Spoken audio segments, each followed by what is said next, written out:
Kinitong latest weather update karong adlaw, Monday, November 30, 2020. Natay tulo ka weather system ang gimonitor. Una na ang northeast monsoon or amihan ang paday nakaapekto sa may northern ug central zone. Ikaduha ang tail end ng frontal system or shear line ang nakaapekto sa may southern Luzon kasama na ang eastern Visayas.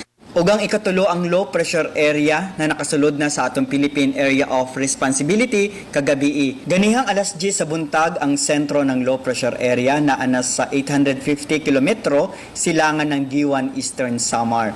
Kining low pressure area less ang chance kini ma-develop na bagyo or tropical depression within 24 hours. Padayon ta mag-monitor sa latest development ng low pressure area. Sulod sa atong 24 oras na forecast ang tibuok sa Visayas, kasama na ang probinsya sa Cebu, makasinati ta medyo madag-umon ngadto na sa madag-umon na kalangitan ug natay mga pag-uwan ug kini mga pagpanugdog ug kilat. Natay expected na mga panagsangkusog na mga pag-uwan na posible ang mga pagbaha ug ang pagdahili sa yuta, ilabi na sa mga flash floods ug landslides prone areas.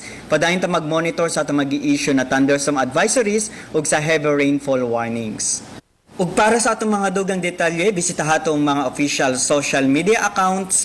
Kini si Jomar Iclarino gikan diri sa Mactan, Pag-asa, Visayas, DOST, Mayong adlaw.